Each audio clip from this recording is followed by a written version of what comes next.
as you said, technology is developing very fast, and we have tools that help us do things that 10 years ago we had to hire 15 people to do, or that we couldn't do at all. Now, do you think that people without a job nowadays are going with the same old tradition of you're out of a job, you go either to the newspaper or wherever, you find who's offering jobs and apply, or that with the new tools they have, since it's much easier to start your own business, that they're saying, no, I'm going to go independent and I'm going to do what I want, how I want it, because I can do it now? I would hope that more people are thinking like you just described than not. I was reading Seth Godin's book, Lynchpin, and he was very clear in describing, he said the old days of someone coming to work and just doing what the company told you to do and not thinking and just doing what you're told, and that you'll be rewarded and taken care of, those days are gone. And if you have a computer and access to an internet, you can start a business. You can work. Let's just say that you're a graphic designer in a small town, a farm village in Spain, and there's nobody around you that is hiring people that have your particular skill. Well, if you go to any one of a whole, there's sites, I happen to prefer odesk.com, odesk.com, but that's like an eBay for talent. Employers are searching the worldwide database of skilled people, and basically they can do anything except for physically be here. But anyhow, let's just go back to that example of a graphic designer in Spain. He could log onto his computer and put out a portfolio that shows his work, describes his skills, his abilities, his desires, his talents, almost an online resume, if you will, and the work speaks for itself, and then people can say, hey, I will hire you to do my work. And because of the internet, I hire people. I hired someone a few weeks ago to do some logos for a couple of my companies, and he was in Pakistan, and I could send him via email the description of what I wanted, go to sleep, wake up the next morning, and I've got 7 original designs to choose from, and can make comments on how to improve it. It's wonderful. So, someone who, again, back to the example of someone who's a graphic designer in a small village in Spain, they can access worldwide employers without having to leave their home.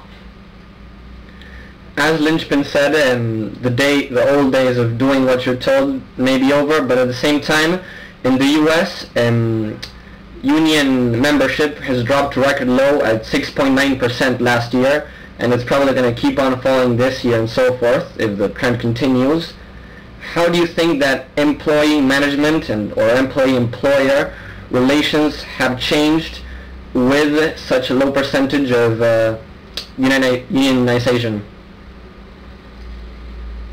Very good question, and that's a complex issue, and depending upon the part of the country that you're talking about and what industry you're talking about, the strength of the union, the answer can vary, but if you're going to ask me to generalize, I would say that I do believe that employees are starting to realize that their ability to charge wages is not tied to, or should not be tied to, although they'd like it to be, can't really be sustained based on how long you've worked somewhere, not how much quality and quantity you can produce.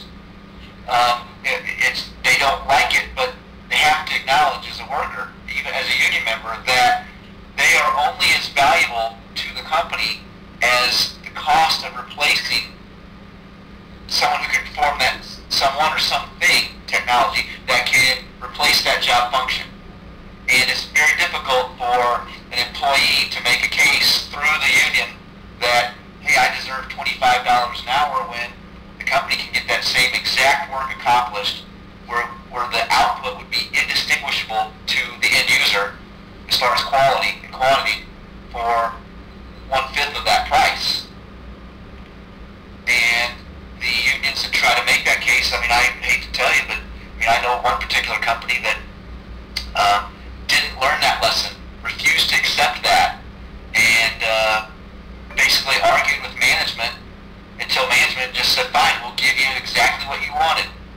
unskilled. They were paying these people, I don't know, 20, 25 bucks an hour for unskilled positions, paying 100% of their family's health care, which in some cases is well over $1,000 a month.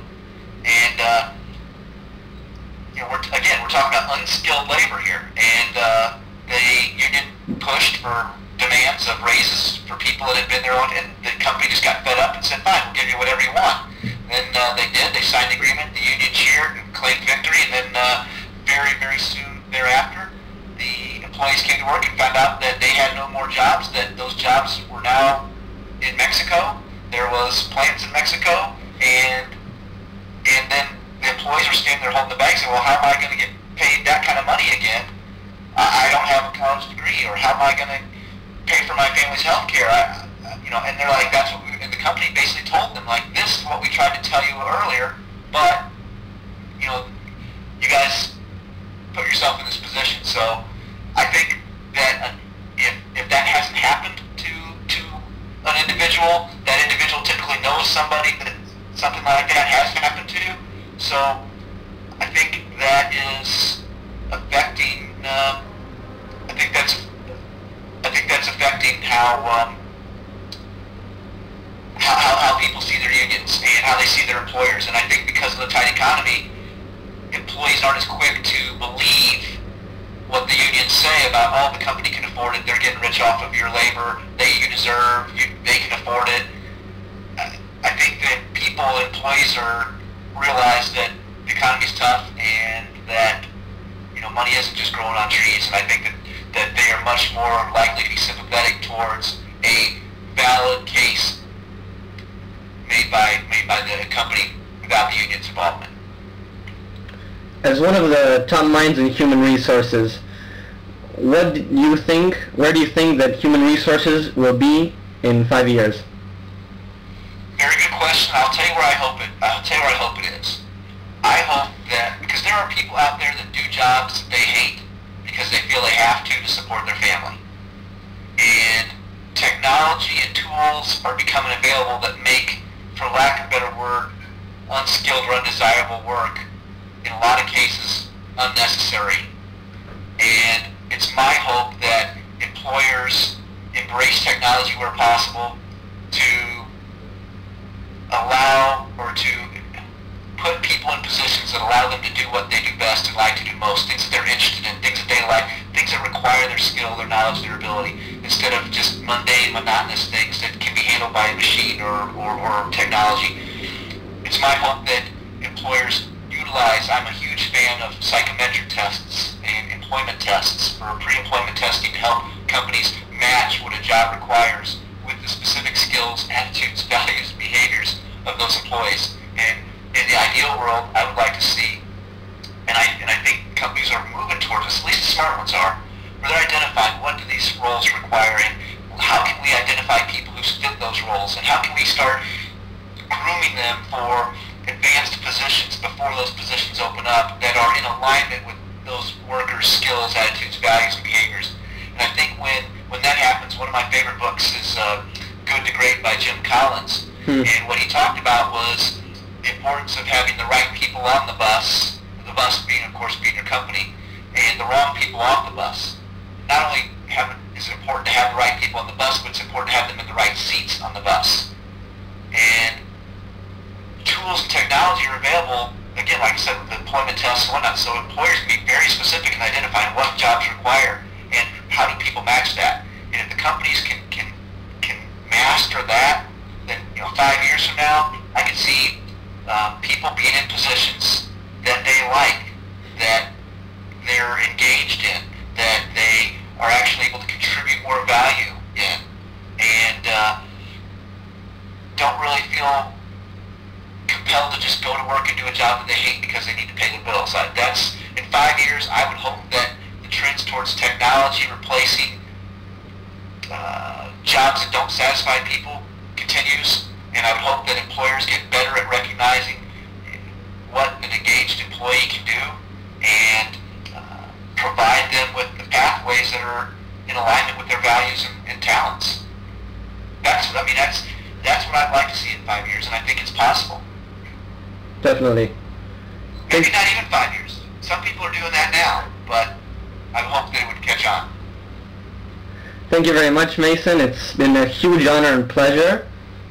And, well, if the people watching this don't know who you are yet, please look him up, because he's one of the best minds out there for human resources, especially employee selection and development and productivity. Thank you so much, Mason. My name is Andy Binker-Cosen from 21stocks.com.